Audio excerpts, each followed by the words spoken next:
Hoy en mi casa vamos a comer pasta. Me encanta la pasta. Y yo casi estoy para irme a comer pasta, porque la verdad es que con lo que he oído, estoy tan emocionado que, uff,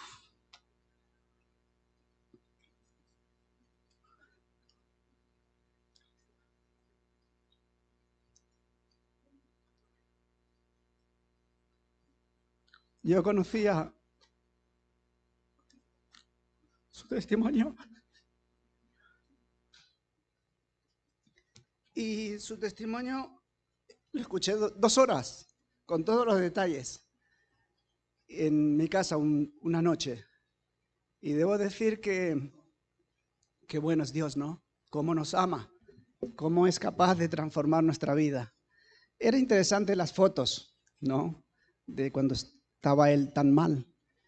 Y sería interesante también, pensé, siempre tengo unas ideas muy locas, pero estaba pensando, sería bueno ver una foto de nuestra alma o de su alma en ese momento, ¿no?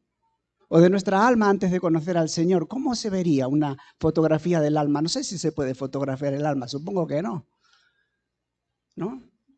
Pero ¿qué tal sería verla ahora, después de haber conocido a Cristo?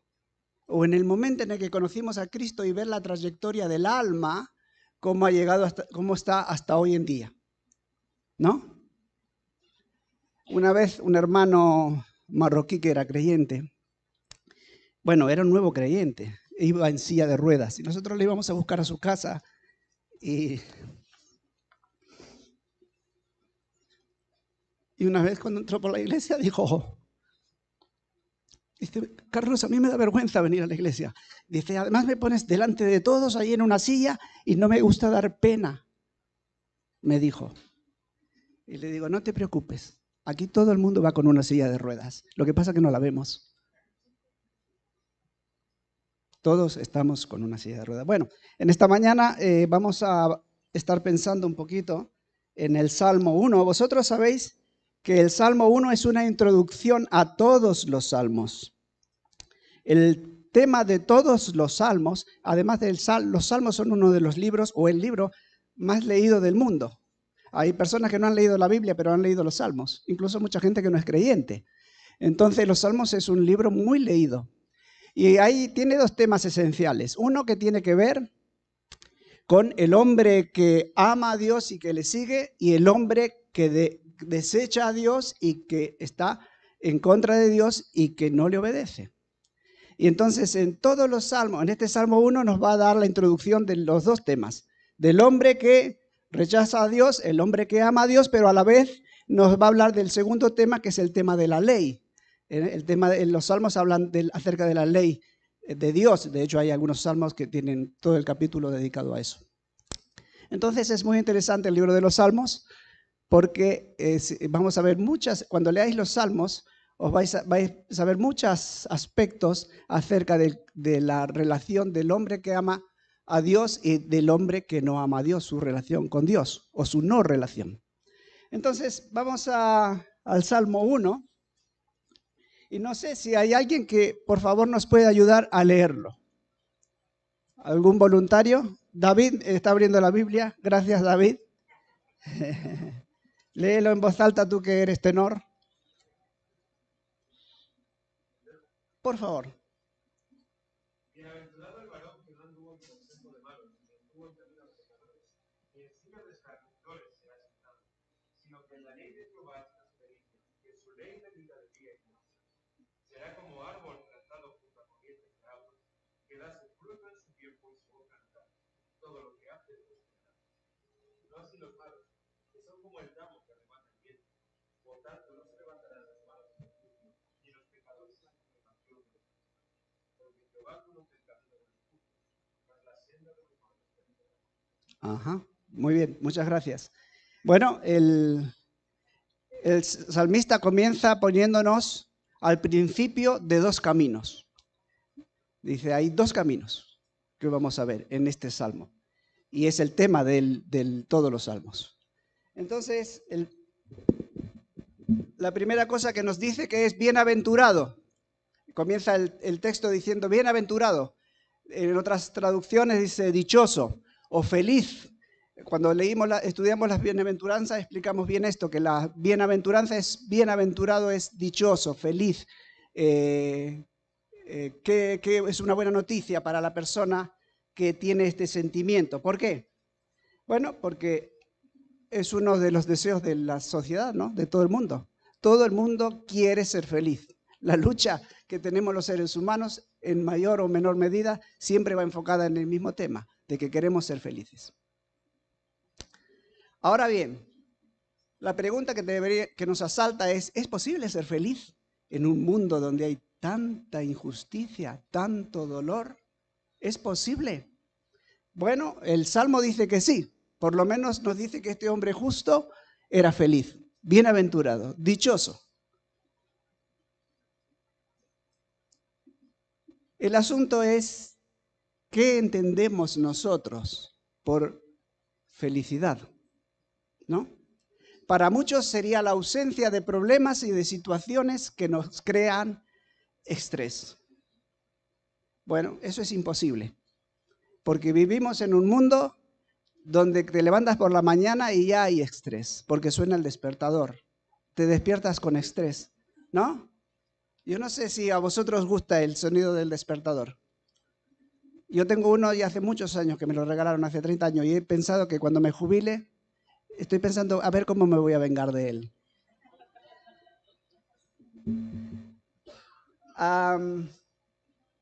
Para otros, el deseo de la felicidad es, hombre, si yo ganara lo que gana Messi, pues sería súper feliz. Porque el dinero me arreglaría toda la situación que me produce estrés. Bueno, yo debo decir, con honor a la verdad, que el dinero arregla muchas cosas, ¿eh? Ayuda mucho, sin duda. Pero una de las cosas que estamos diciendo aquí es que no hace la felicidad. ¿Cuántas personas hemos conocido con situaciones resueltas y pensábamos que era una vida ideal y después nos hemos enterado que eran personas desgraciadas y que tenían una vida realmente traumática? De hecho, hay muchos famosos que conocemos que podían vivir 25 vidas con el dinero que tenían, pero ha llegado tan dramático su infelicidad que hasta se han suicidado, ¿no? Conocemos muchos famosos así. Ahora bien, lo que el Salmo nos va a decir que la felicidad no está basada en ninguna de estas cosas. No está basada en los bienes materiales, no está basado en las circunstancias que nos rodean, está basada en una sola cosa, en tener una relación correcta con Dios y en tener una relación de confianza con Él en el que nosotros podemos estar tranquilos. Y creo que un aspecto fundamental de la felicidad tiene que ver con la paz interior, con la tranquilidad. Acabo de orar que le dé paz a la mamá de David. Esa es lo que ella necesita ahora. Su felicidad es paz. Entonces, la verdadera felicidad tiene que ver si nosotros tenemos un corazón, una relación con Dios que no es teórica, que no es religiosa, sino que es una relación en la que nos emocionamos y en la que realmente somos movidos por dentro y que estamos plenamente convencidos. Fijaros lo que dice el Salmo 4, 7 y 8. Sino que en la ley de Jehová está su delicia y en su ley medita de día y de noche. 7 y 8. Es otro texto, ¿no? Bueno, el Salmo 7 y 8 nos dice lo siguiente. Tú diste alegría a mi corazón mayor que la de ellos, cuando abundaba su grano y su mosto. En paz me acostaré y asimismo dormiré, porque tú, oh Señor, me haces vivir confiado. Honrad al Hijo para que no se enoje y perezcáis en el camino, pues se inflama de pronto su ira. Bienaventurados todos los que confían, los que descansan en Dios, en Él. Entonces la felicidad que Dios ofrece no es una felicidad que es para todos, para todo el mundo, independientemente de cuál sea sus circunstancias. No hay un pecador que sea tan pecador que Dios no le ame igual que a cualquier persona que nosotros podamos considerar espiritual. Dios nos ama no importa lo que hayamos hecho, como hemos visto en esta mañana. Dios nos restaura y nos quiere cambiar nuestra vida. Entonces, el hombre justo, o este varón, o esta mujer de la que la Biblia habla, que dice que es dichoso, comienza diciendo que este es un hombre que es feliz. ¿Por qué? Porque su carácter, su personalidad, su persona, la parte más profunda donde tomamos decisiones, la parte más profunda donde está la voluntad, la parte más profunda donde tenemos unos pensamientos decididos y completamente convencidos, han sido transformados por Dios. Dice que el texto que no anduvo en el consejo de los impíos, no estuvo con los pecadores, ni se sentó con los escarnecedores. Es decir, que ni estuvo, no anduvo, no se detuvo y no se sentó a mirar. Es un hombre, es una mujer que conoce de tal manera a Dios que no dice que sí a todo lo que el mundo le ofrece. Que no dice que sí a aquellas cosas que le pudieran separar de su relación con Dios. No dice que sí a todas aquellas cosas que hacen que una persona desvíe la mirada de Dios. Por eso que este hombre, esta mujer, ¿qué hace? Que ni anda, ni se detiene, ni se sienta a observar. La primera cosa que dice que no anduvo ¿en qué? En el consejo ¿de quién? De los malos, de los impíos, ¿no? Bueno, una de las cosas que los papás enseñamos a nuestros hijos, o que nos preocupamos mucho por nuestros hijos, siempre le decimos, ten cuidado a ver con quién andas. Y observamos sus relaciones y miramos a ver, especialmente cuando son pequeños o adolescentes, a ver con quién se relacionan. Y hay un refrán español que dice, dime con quién anda y qué, y te diré quién eres. Entonces, ¿por qué queremos hacer eso? Porque los impíos, los que no creen en Dios, los que no tienen su vida basada en los principios de Dios, tienen su forma de pensar que no es conforme al pensamiento de Dios, y además sus hábitos de vida, es lo que hacen toda la vida, son contrarios muchas veces a los consejos de Dios. Por eso que el hombre varón y mujer, no se pone, no se expone a los consejos de los malos o del impío. La siguiente cosa que nos dice es que no se detuvo. No se detuvo en el camino de los pecadores. Es decir, no solamente que él no anda, sino que si ve a los pecadores actuando, él no se detiene a mirar. No se detiene a mirar, no se queda parado. Si os dais cuenta en esta línea segunda que acabamos de leer, es casi igual que la primera, pero hay una progresión. En la primera nos dice que son impíos, que no creen en Dios. En esta nos dice que son pecadores. Va increciendo, ¿no? La descripción de los malos. Son pecadores. Entonces, estos hombres impíos, pecadores, lo que hacen es que no viven conforme al propósito para el que han sido creados.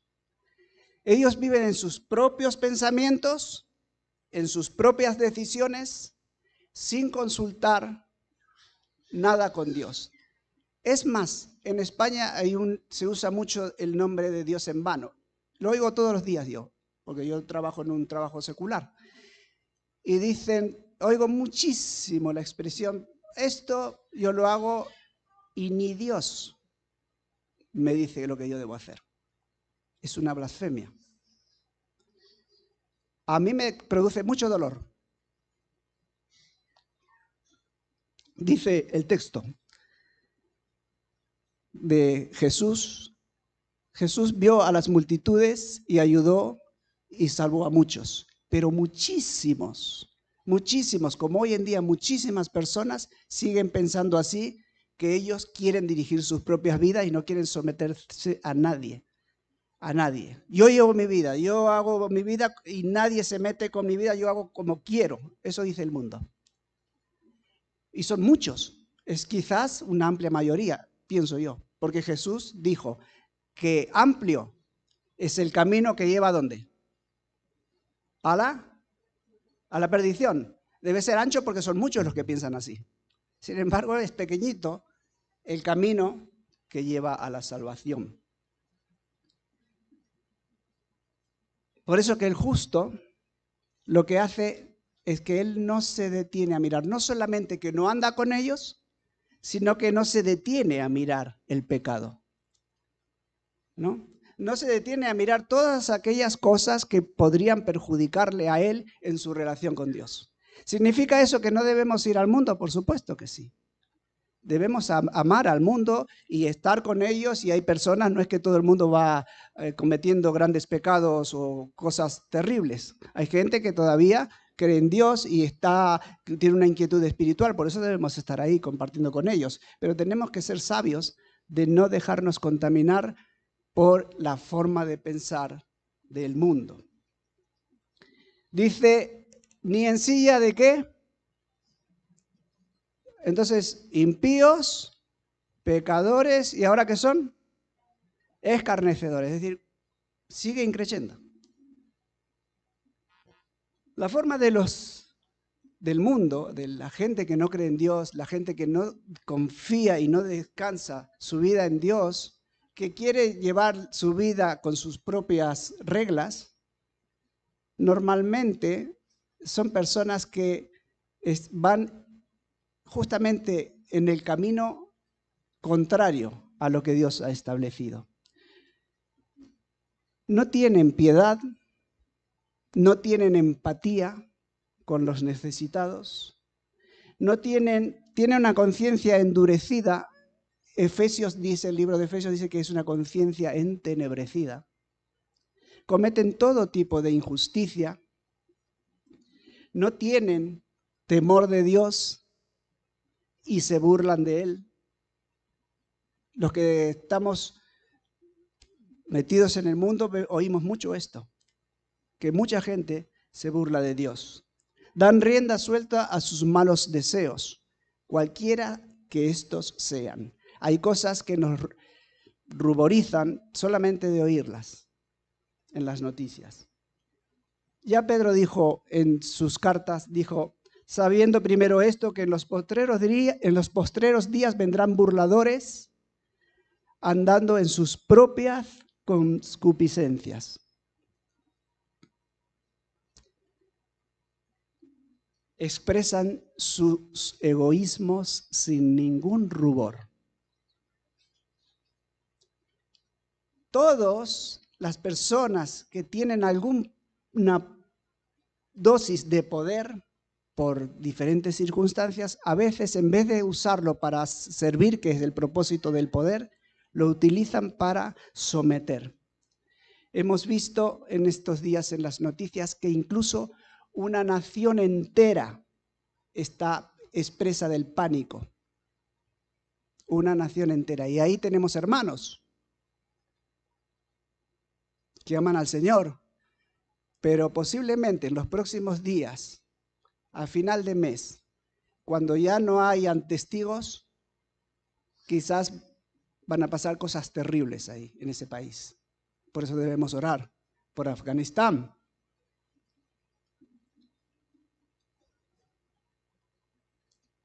Eso es a nivel global, pero a nivel personal, ¿cuántas injusticias vemos, no? ¿Cuántas injusticias vemos? Y no estoy hablando de cosas extraordinarias. Yo conozco personas que trabajan cantidad de horas, haciendo trabajos duros, y tienen unos sueldos de miseria y además son oprimidos. Los veo yo, veo yo eso, porque tengo contacto con mucha gente donde trabajo, es una empresa muy grande, y veo cosas que de verdad ofenden a la razón humana. Y estoy hablando de una cosa en la que estamos todos metidos. Y de todo tipo de injusticias, de la que tú puedas imaginar.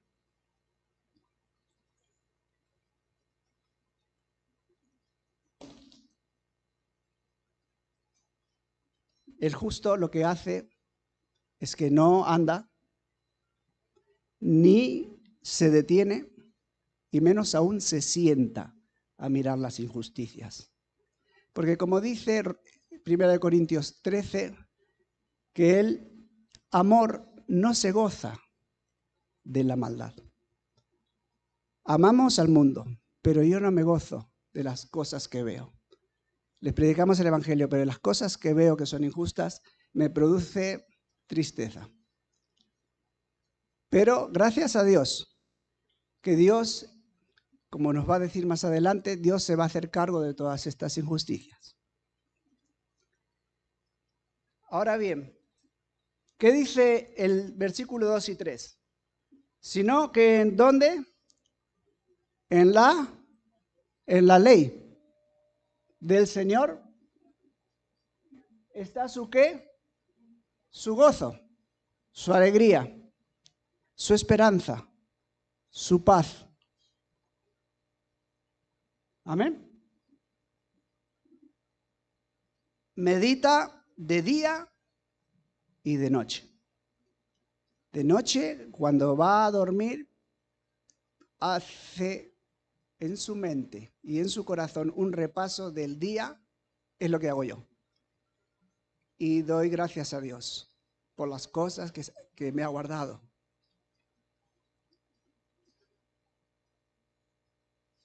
Y es como que, como un árbol plantado junto a corrientes de aguas, que da su fruto a su tiempo y su hoja no cae. Y todo lo que hace, ¿qué va a pasar? Va a prosperar. Entonces, lo primero que nos dice es que su estabilidad personal, su gozo, su objetivo en la vida, la razón por la que él está vivo, tiene que ver en su relación con Dios y en su palabra. Y es como un árbol que está plantado en el agua, o al lado del agua. El agua es un símbolo de la palabra de Dios, ¿no? Y él se nutre de esta agua. Y su hoja no cae, siempre está verde. En su momento, cuando llega el tiempo, da fruto. Amén.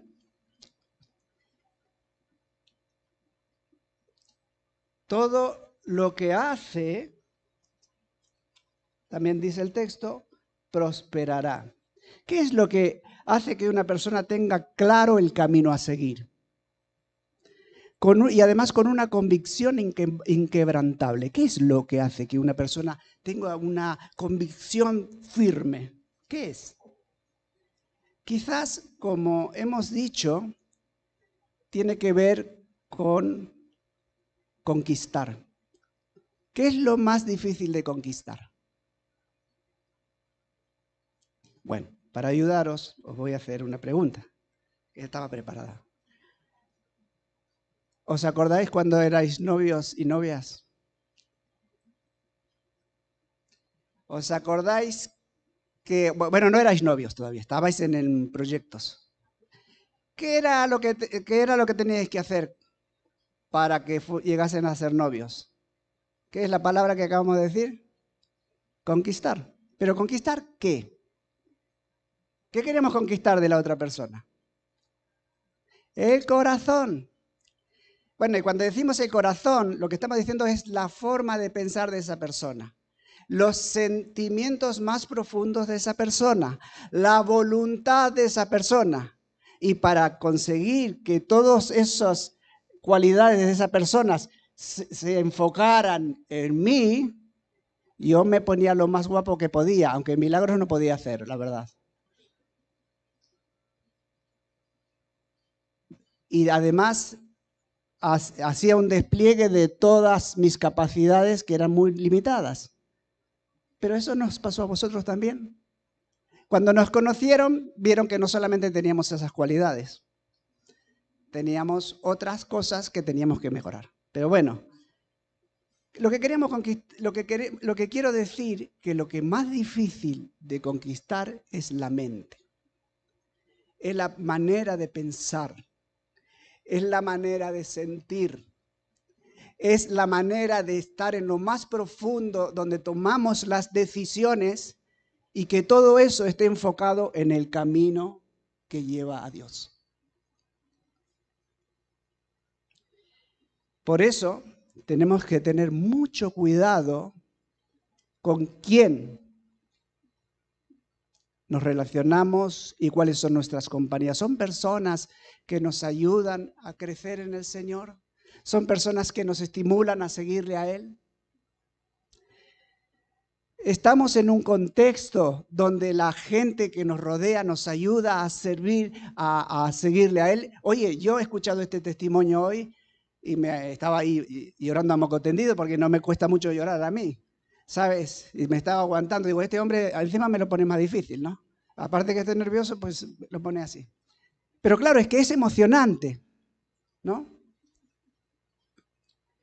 ¿Por qué? Porque eso me anima a mí a seguir a Jesús. Porque yo he visto su vida antes y veo su vida ahora.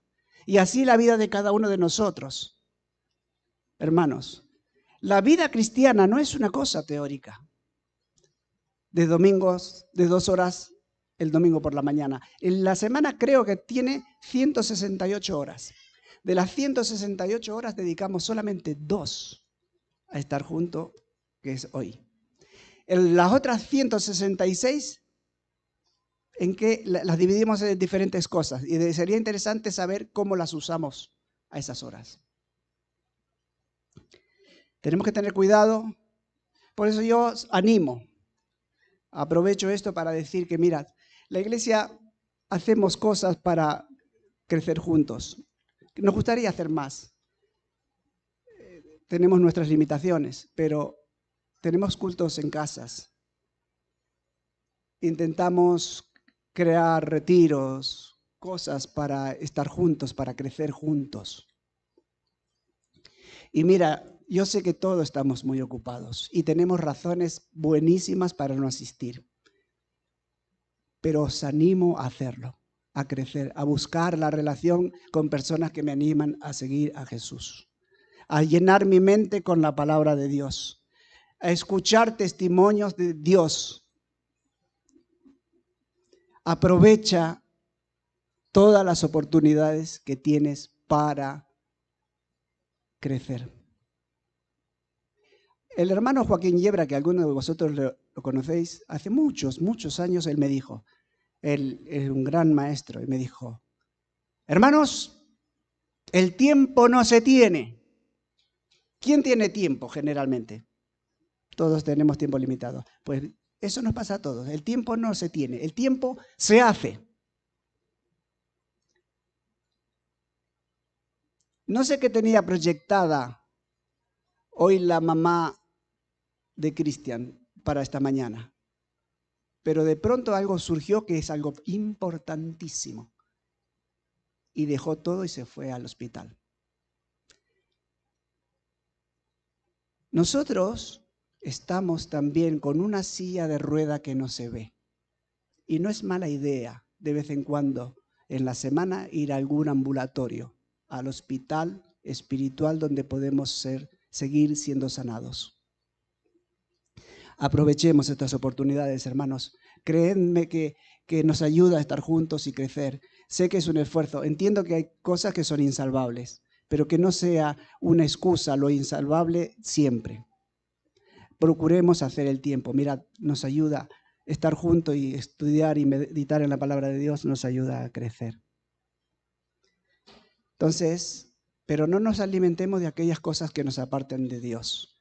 de personas que son tóxicas, que siempre están declarando lo negativo, que son personas que están siempre viendo el vaso medio lleno.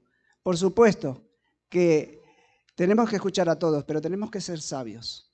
Y rodeémonos de personas que nos estimulan, busquemos la palabra de Dios y al Señor para seguirle. Ojo, mucho ojo con lo que también nos dicen los medios. Cuando enciendes el ordenador, te puede aparecer cualquier cosa. No andes en páginas que no te interesan, que te apartan de Dios.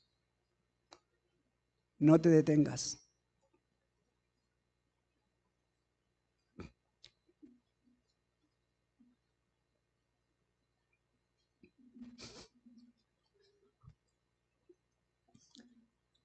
Hay personas que pierden su vida por entrar en cosas que no les convienen. No hay nada peor que ver un hermano caer.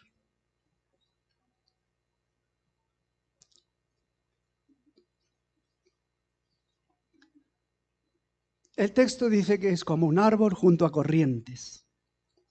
Y el justo opta este camino de ponerse en la corriente del agua para crecer, para estar verde y para dar su fruto a su tiempo. Josué 1, 7 y 8, hablando el Señor, le dice: solamente esfuérzate y sé muy valiente, Josué. Cuida de hacer conforme a todo lo que yo le di en la ley a Moisés. No se apartará de tu boca este libro de la ley, sino que de día y de noche meditarás en él, para que guardes y hagas conforme a todo lo que en él está escrito. Y todo lo demás te saldrá bien. Buscamos estar relacionado con la palabra de Dios, con la influencia de lugares donde podemos crecer y apartarnos de las cosas que nos separan de Dios. Luchemos por crear hábitos de oración, de lectura, persistir, como Pablo le dijo a Timoteo: persiste en lo que has aprendido, en las escrituras que te pueden enseñar, te pueden redarguir, te pueden corregir en justicia. Intenta aplicar los principios y los mandamientos de Dios, de tener una vida irreprensible. Es decir, eso dice Tesalonicenses, es irreprochable, que nadie te tenga que reprochar nada. Vive esa clase de vida. Sé un estímulo para tu familia. Sé un estímulo para ellos. Anímales. Que ellos te vean en tu vida, que digan: bueno, ¿sabes? Mi hija no es creyente, ¿no? Yo no me engaño a mí mismo. Pero una cosa que me dice: papá, dice, tú eres más raro. Dice, pues, digo, ¿por qué? Bueno, es cierto que soy raro. Dice, tú eres más raro, dice, porque eres muy natural, pero a la vez crees en Dios. Digo, bueno, fue lo que te dije desde niña, ¿no? Que yo creo en Dios, y el día que me muera y tú ya hayan pasado muchos años, tienes que acordarte que tu padre tenía una gran fe en Jesucristo. Y recuerda que ese es el mejor camino. E incluso la bendición que hay sobre mí cae sobre ti, aunque no la salvación.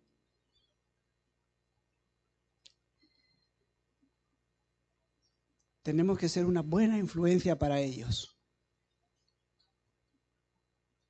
Tenemos que ser una buena influencia para ellos. Para los hermanos, una buena influencia. ¿Vale? Dice de día y de noche, es decir, estudiamos las Escrituras, buscamos relaciones con las que podemos crecer, pero también por la noche meditamos. Pero la palabra de Dios generalmente, que usa la figura del día y la noche, también la usa en el sentido, como por ejemplo Tesalonicenses, acerca del pecado, que los que andan de noche y los que andan de día en luz. Pero también se usa para las tinieblas, los tiempos de oscuridad, como hemos visto en esta mañana.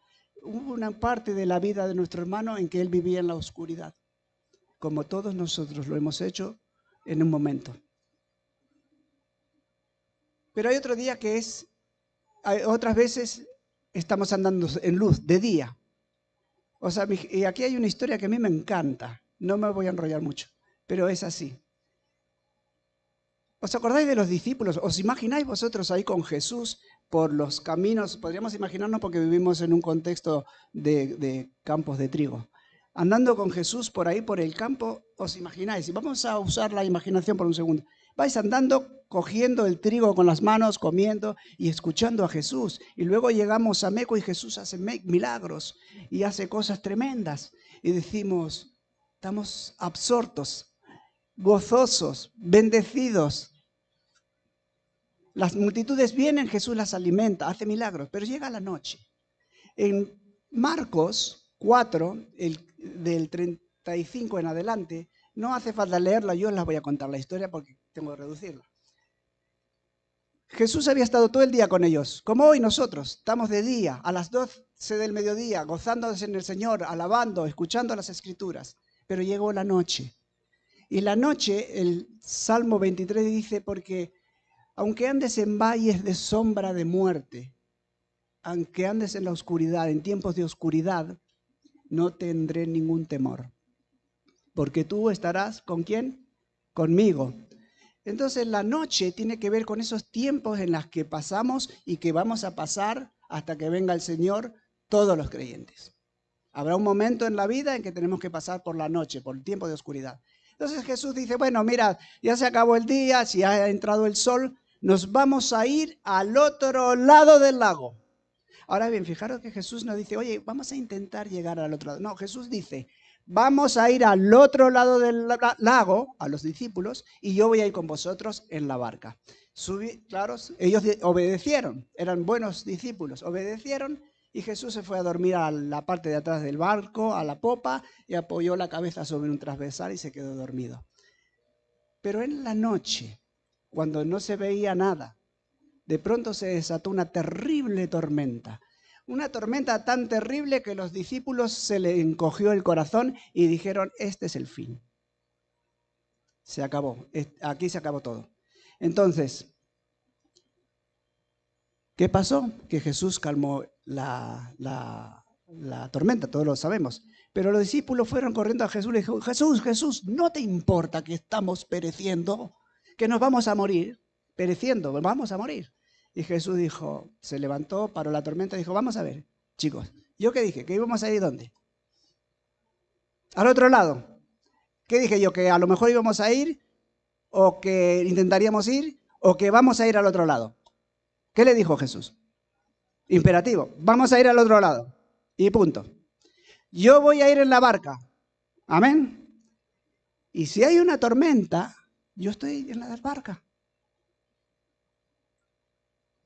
No vais a perecer. No vais a perecer. Jesús nos dice a nosotros, yo estaré ¿cuándo? Con vosotros. Todos los días. ¿Hasta cuándo? Hasta el fin del mundo. Jesús va en nuestro barco. Y aunque somos justos, podemos pasar por situaciones de oscuridad, pero Dios está en nuestro barco. Y todo lo que hace, prosperará el hombre justo. ¿Qué es lo que prosperamos? En lo económico, bueno, algunos sí, gracias a Dios, y es una bendición. Como decía Calvino, ahora que tenéis más, qué bien, podéis dar más.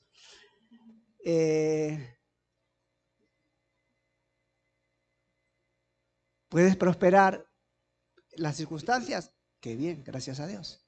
Pero esa es la prosperidad que Dios quiere de nosotros. Lo que Dios quiere es prosperar en formar en nosotros, en la parte más profunda de nosotros, en nuestra forma de pensar, en nuestra forma de decidir, en nuestra voluntad, en lo que sentimos, quiere prosperarnos y formar su carácter. Esa es la prosperidad. Porque esa es la única forma de ser bienaventurados, de ser felices, de ser dichosos. Los impíos ya sabemos que van a ser como la paja. Hace un mes y pico hemos visto la cosecha, ahora lo hacen máquinas, que pinchaban con la horquilla el trigo y en una zona de viento y la paja se iba, pero quedaba el trigo. Entonces los impíos van a ser como la paja, se los llevará el viento.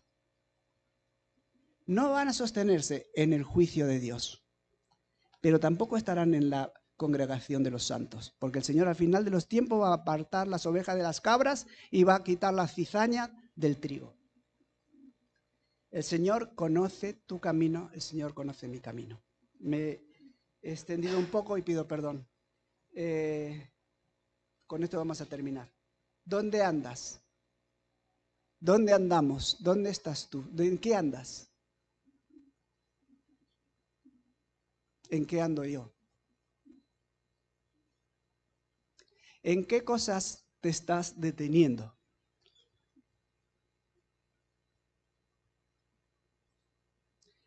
¿Estás andando en el camino de Dios? ¿Te estás deteniendo en crecer en la palabra de Dios? ¿En aplicar y pedir a Dios que te ayude a cambiar tu vida, tu persona? ¿Estás sentado? ¿Te has sentado frente al trono de Dios para contemplar su hermosura y adorarle?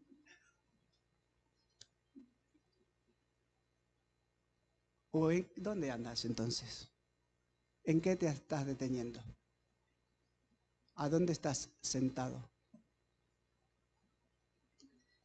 Para terminar, había una historia muy linda, pero muy triste. Había un rey que una vez en su vida se equivocó. Dios lo amaba, pero él se equivocó, porque era el tiempo cuando los reyes tenían que estar en la guerra, pero él se quedó en el palacio. No estaba y no andaba donde tenía que estar, estuvo donde no tenía que estar. Era el rey David, un hombre conforme al corazón de Dios. Estaba en el palacio y empezó a andar mirando la imagen de una mujer hermosa. Como era el rey, mandó a traerla a su cuarto y se acostó con ella. Entonces se detuvo donde no tenía que detenerse, ni ver lo que no tenía que ver. Luego hizo escarnio. Un hombre santo hizo escarnio porque mandó a matar al marido de la mujer, lo mandó al frente para ocultar su pecado. Gracias a Dios, luego Dios, como siempre, saca todas las cosas a la luz. Eso marcó toda su vida. Luego él se arrepintió, Dios le restauró, pero marcó toda su vida. Su vida personal sufrió. Leed los salmos. Qué desgarradora la oración de David en los salmos. Es desgarradora. El dolor del pecado. Todos sus hijos sufrieron por causa de ese momento puntual en que él se puso a andar, a mirar y a sentarse donde no debía. Dios nos ama muchísimo. Creo que la cosa más maravillosa que le puede pasar a una persona es conocer a Dios. Mira, si yo mostrara la fotografía de mi alma en el pasado y ahora me siento tan rico, tan bendecido, me siento tan afortunado porque Dios me ama y te ama a ti. Hermano, aquí todo lo que decimos siempre es Dios te ama. Nos duele cuando alguien cae. Nos duele cuando alguien está pasando del Señor. Y me duele a mí cuando me pasa eso a mí. Yo no soy mejor que vosotros. Todos estamos en el mismo barco, pero tenemos que ir a decirle a Jesús, Jesús, Jesús, mira que perecemos. Vamos a orar.